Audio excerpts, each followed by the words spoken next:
Hi everyone, welcome to my project management channel. I am Dr. Carlos Chavez. And last week we discussed quantitative risk analysis, its inputs, processes and tools, and outputs. It provided an overview on detailed risk analysis, which requires more data and time than qualitative risk analysis, which we covered the week before that. Today's video, we will cover risk responses, monitoring, and control. So now that we have all this data from the quantitative and qualitative risk analysis, what do we do with all this information?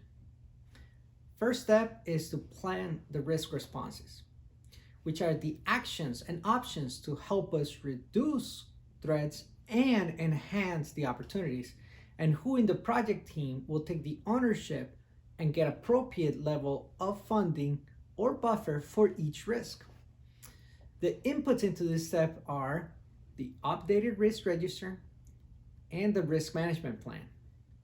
Now, the tools and techniques will depend on whether we are dealing with risks or opportunities.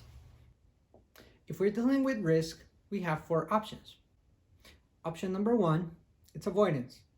This means creating a plan that eliminates the threat in its entirety. For example, this can be accomplished by switching from a risky supplier to one that has a history of great performance, or by significantly adding capacity to get the job done. Option number two is risk transfer. This means shifting some or all of the negative impact and ownership of a threat to a third party. Some examples of risk transferring include getting insurance, contractual stipulations where the supplier owns responsibility and therefore deals with the financial fallout of a late delivery. Option number three is risk mitigation. This is the reduction in the probability and or impact of the risk. A risk avoidance strategy might show to be cost prohibitive, and this can present a good solution, a good alternative. Examples of this strategy include building a prototype as a proof of concept, validation testing, or in aviation where we build redundancy in our systems in case of a failure. Option number four is risk acceptance, where the impact and likelihood are low enough in comparison to the cost of avoidance or mitigation that we accept the risk might happen. We can be active or passive about acceptance risk. Passive acceptance means that we document the strategy and the reasons for it. No further action is needed. Active acceptance means we know it is likely to happen, so we build it in the plan through schedule buffers or budget reserves or some other method. If we're dealing with opportunity, we also have four options. Option number one is exploit. This is what we do when we really want the opportunity to happen. We try to remove all doubt that this is coming home. For example, we can put the A team behind the opportunity or task to make sure that it really gets completed. Option number two is share. The positive equivalent of transfer. Here we share the benefits of the opportunity with a third party that are in the best position to make sure the opportunity is realized. Examples of this strategy include risk and profit sharing partnerships, joint ventures, and profit sharing contracts. Option number three, enhance. This involves increasing the likelihood or impacts of the risk. This can include adding additional resources to a task or maybe an early start on an activity. And option number four is accept. This is a passive strategy when it comes to opportunities.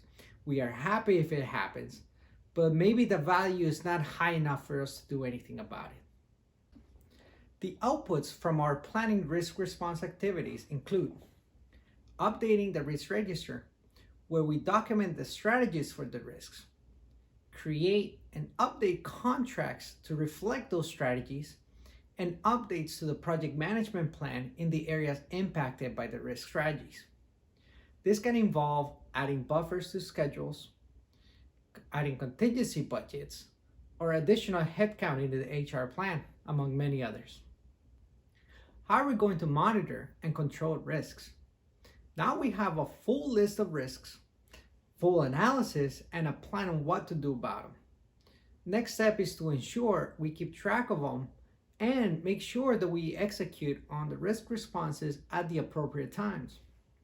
There are a few tools and techniques we can use to accomplish this.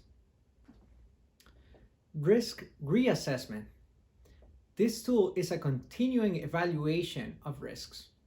The purpose is to identify new risk, reassess current risk, and retire outdated risks. Variance and trend analysis. This control tool helps us look at the variance between our plan and actual performance. As the project KPIs, or key performance indicators, start to deviate from the plan, we can take corrective action by activating our risk responses. Trends show us consistency of the results.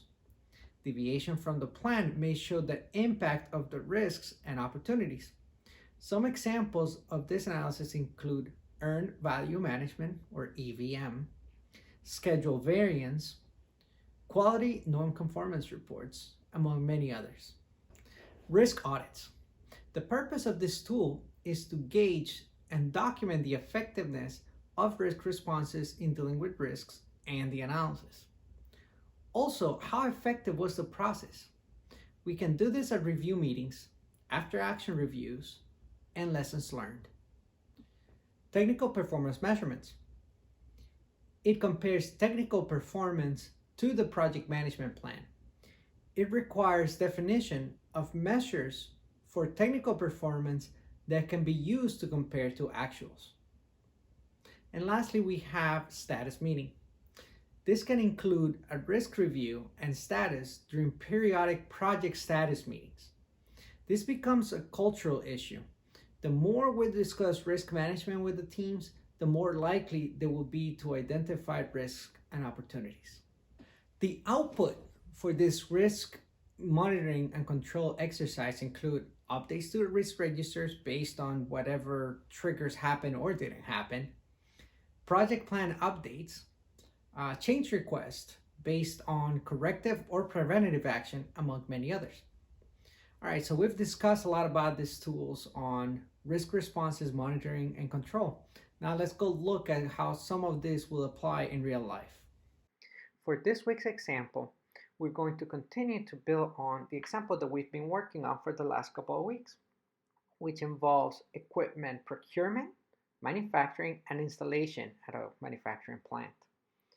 If you recall, we have risk 1, 2, 3, which is delays in the equipment manufacturing, and opportunity 1, 2, 4, which is expediting the RFP process. The tools that we will discover today are the opportunity exploit, risk avoidance, and status meeting. For the opportunity exploit, we're going to put the most experienced procurement team, and we're going to make this a top priority and approve overtime to make sure that it is expedited. And the responsible person is going to be the team lead. To avoid the risk, we're making expediting the equipment RFP a top priority, and that is delivered the next day so that we don't incur in cost of delays. The delivery of the contract to the equipment manufacturer is going to be assigned to the procurement manager.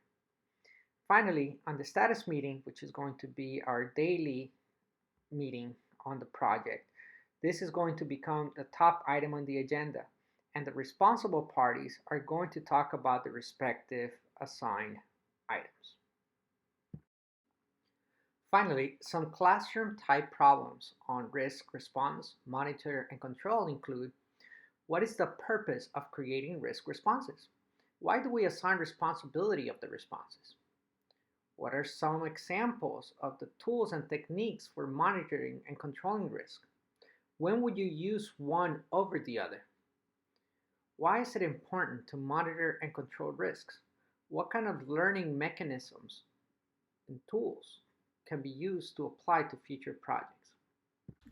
Thank you for watching today's video on risk responses, monitoring, and control. I hope this was useful. Stay tuned for next week's video, where we will cover the risk management plan in much more detail. If you enjoy what you learned today, please don't forget to hit the like button and subscribe for future videos.